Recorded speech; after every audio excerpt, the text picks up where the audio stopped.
In the eyes of my mother-in-law, I am a cautionary tale. A woman who threw away a good future chasing a career that, in her words, doesn't even have a proper dress code. She has said this at 3 Thanksgiving dinners, 2 birthday parties, and once, memorably, at my own wedding reception. I have never corrected her, not once. My name is Claire, and the last time my husband's family sat across from me at an airport terminal, my mother-in-law was holding a first-class boarding pass and wearing the expression of a woman who had already won. She hadn't. My husband, Daniel, is the youngest of 3 brothers. The Hargrove family is old Connecticut money, the kind that doesn't announce itself loudly but arranges itself quietly in the background of every room. The monogrammed luggage, the casual references to our place on the vineyard. The way his mother, Patricia, tilts her chin slightly upward when she speaks to service workers. Daniel is different from his family, or at least he tries to be. That's why I married him. That's also why his family has never fully forgiven him. His oldest brother, Richard, married a woman named Sloane who carries a Birkin bag and laughs at exactly the right moments. His middle brother, Thomas, married a pediatric surgeon named Catherine, who, despite having one of the most respected careers imaginable, somehow still manages to make Patricia feel like the most important person in any room. I, on the other hand, am a federal prosecutor. I work long hours, I wear suits that Patricia once described as a little severe, and I have spent the last 4 years declining to explain myself to anyone at the Hargrove table. The trip to Charleston had been Patricia's idea. A long weekend, she announced at Christmas, for the whole family, Richard and Sloane, Thomas and Catherine, Daniel and me. She had booked a historic inn on the Battery, made reservations at restaurants I suspected required a waiting list of several months, and organized the flights herself. I should have known something was deliberate about the seat assignments. Patricia does not do anything accidentally. We met at JFK on a Thursday morning in late April. Daniel and I arrived together, rolling carry-ons behind us, and found the rest of the family already gathered near the gate. Patricia was dressed in cream linen, looking as though Charleston had been invented specifically for her arrival. Richard stood beside her, scrolling his phone. Sloane had a coffee. Thomas was talking quietly to Catherine. They all looked, as they usually did, like a catalog that I was not featured in. Patricia turned when she heard us approach. She smiled, the particular smile she reserved for me. Warm enough to be deniable, cool enough to be felt. "Claire," she said, touching my arm briefly. "We weren't sure you'd make it. I know how unpredictable your schedule can be." "We're 40 minutes early," I said pleasantly. "Of course." She turned to embrace Daniel before I could see her expression shift. We checked in at the counter together. When the boarding passes were distributed, Patricia had managed everyone's bookings through some family travel account she controlled. I noticed her hand the others their passes with a kind of casual ease. She held mine out last, not quite looking at me, the way you might offer a folded napkin to someone you weren't certain would know what to do with it. I looked down. Basic economy. Seat 31C. Middle seat. Last boarding group. Everyone else, I could see from the passes being slipped into wallets and jacket pockets, was in Comfort Plus. Daniel was in 14B. I stood there for a moment, holding the pass. "The flight's only 2.5 hours, Patricia said, already turning away. "It hardly matters." Daniel looked at me. I could see the apology forming in his eyes, the one he had been composing and delivering and composing again for 4 years. I shook my head slightly. Not now. Not here. He knew what that meant. He also knew me well enough to trust it. I folded the boarding pass and put it in my blazer pocket. "You're right," I said to Patricia's retreating back. "It hardly matters." What I did not tell Patricia, what I had not told anyone in the Hargrove family, including Daniel, for the past 6 weeks, was that I had received a call in mid-March from the U.S. Attorney's Office in Washington. It was not the first call. I had been building a case for nearly 2 years. A complex federal fraud matter involving a network of shell companies and one very high-profile defendant whose name I am still not at liberty to put in writing. 6 weeks before Charleston, I had been asked to step into a senior role on the trial team. My supervisor had described it with the particular understatement that federal lawyers use when something is genuinely extraordinary. "It's a significant matter," he said. "We'd like you leading it." I had said I needed the weekend to think about it. I didn't need the weekend. I said yes the next morning. The reason I hadn't told Daniel yet was that the promotion came with the detail I was still processing, a security clearance upgrade, a new office, and a title that I was not accustomed to hearing applied to myself. I had been waiting for the right moment. The quiet dinner, the unhurried evening, it hadn't come. And then Charleston was upon us, and I was standing in JFK holding a middle seat in the last boarding group and deciding that the moment could wait a little longer. On the plane, I sat between the teenager with headphones and a businessman who had already reclined his seat before we pushed back from the gate. I could see the back of Daniel's head 7 rows ahead. Occasionally he turned, just slightly, as though checking that I was still there. I was. I had a brief I needed to finish reading anyway. When we landed in Charleston, a car took us to the inn. It was genuinely beautiful. Wide porches, ceiling fans, the smell of jasmine coming through the open windows. I will give Patricia this, she knows how to choose a setting. The rooms had been assigned as well. Richard and Sloane had the corner suite. Thomas and Catherine had the garden room. Daniel and I had a room on the 3rd floor that was lovely and somewhat smaller than the others and positioned directly above the kitchen, which began producing sounds at 5:30 in the morning. Friday passed pleasantly enough by Hargrove standards. A walking tour of the historic district, lunch at a restaurant where Sloane talked for 30 minutes about a renovation she and Richard were doing on their second home. Catherine, to her credit, caught my eye once across the table with an expression that said she was also counting the minutes.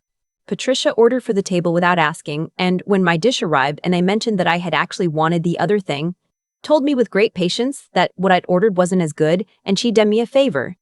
Daniel's hand found mine under the table. Saturday was when it escalated. We were at dinner, a private room in a restaurant on East Bay Street, the kind of place with candles on the table and no prices on the menu.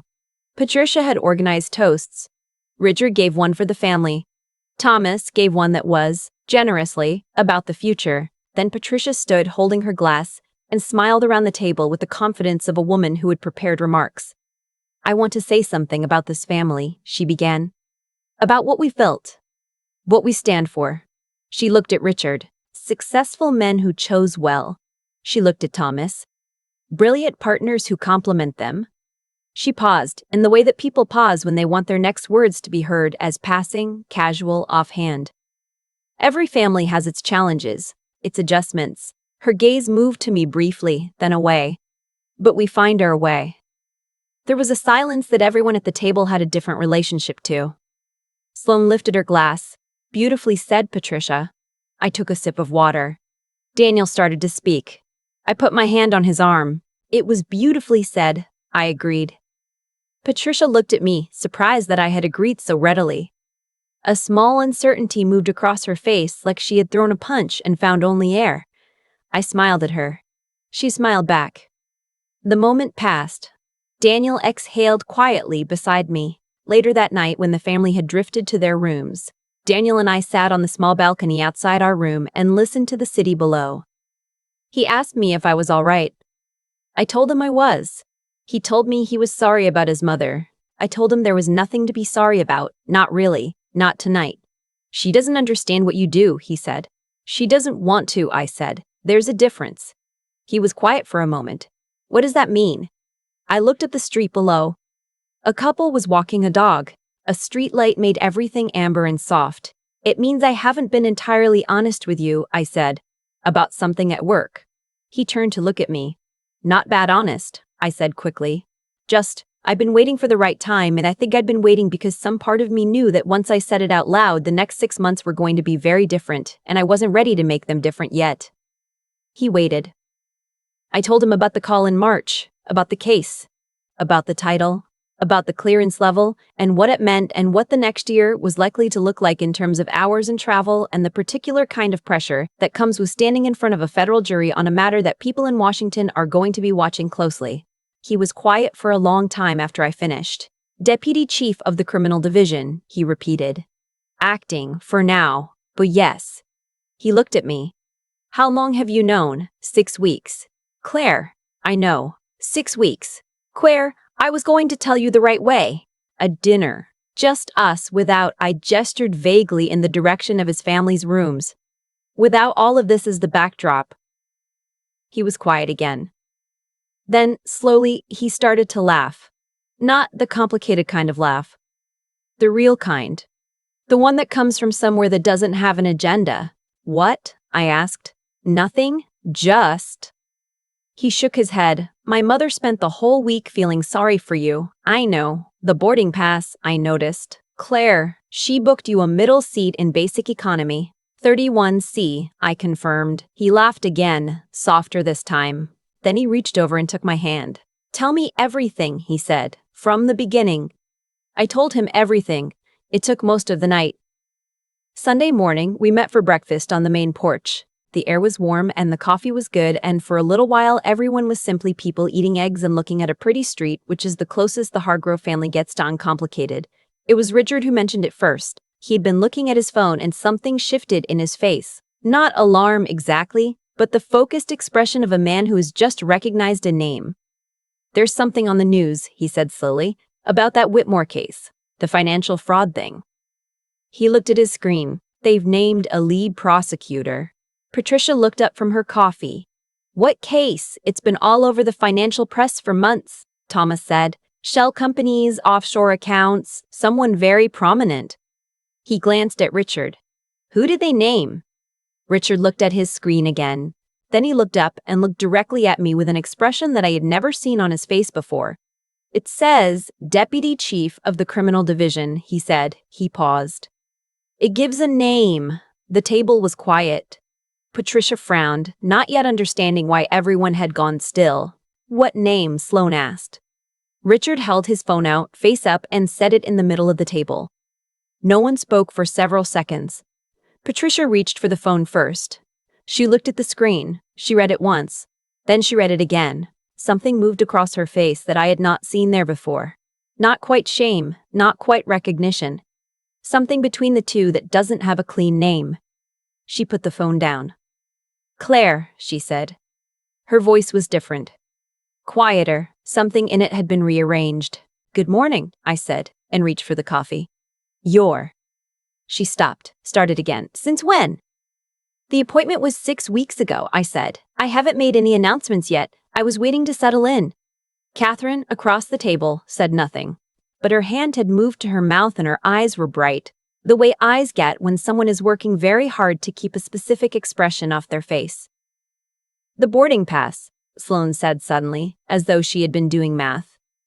Was fine, I said. The flight was 2.5 hours. Claire. Daniel said my name quietly, a warning, but a gentle one. Patricia was still looking at me. The tilt of her chin was different now. Not gone, but redirected, uncertain of its angle.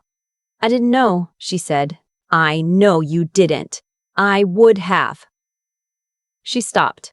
I know, I said again. A waiter appeared to refill the coffee. Everyone thanked him with more warmth and eye contact than the situation required, which is what people do when they need a moment. I let the moment exist. I had been very patient for 4 years. I could be patient for another 30 seconds. When the waiter left, Patricia looked at me again. Her posture had changed slightly. Something careful about it, something that was not quite the woman who had booked seat 31C. I owe you an apology, she said. The table held its breath. More than one, she added. And I believed she meant it because Patricia Hargrove does not add things she doesn't mean. I looked at her for a moment. She is not a simple woman. She's a woman formed by a particular world with particular rules, and those rules had told her things about me that were wrong, and she had believed them because it was easier than asking questions. I understood that, even when it cost me. I appreciate that, I said. I'd like to. She paused. I'd like to know more about the work you do, if you're willing. I held my coffee cup with both hands and considered her. Some of it I can't talk about, I said, but some of it I can't. She nodded. Carefully, like someone learning a new way to hold something that had been in their hands the wrong way for too long. Daniel, beside me, said nothing. He didn't need to. I could feel the particular quality of his silence, the one that was not absence but presence, the one that meant he was simply glad to be sitting where he was, at a table in Charleston in the morning, watching a version of events that had been a long time coming arrive without anyone having to shout. Richard picked up his phone from the center of the table. He turned it over in his hands. For what it's worth, he said to me, looking slightly abashed, I've been following that case. Before today, I mean, for work reasons. He cleared his throat. Whoever's running it has done some genuinely exceptional work with the evidence chain. Thank you, Richard, I said. Thomas, who had been quietly eating his eggs throughout, looked up. "What's your timeline? Trial?" "Late fall if everything holds," I said. "Will it?" I thought about the evidence.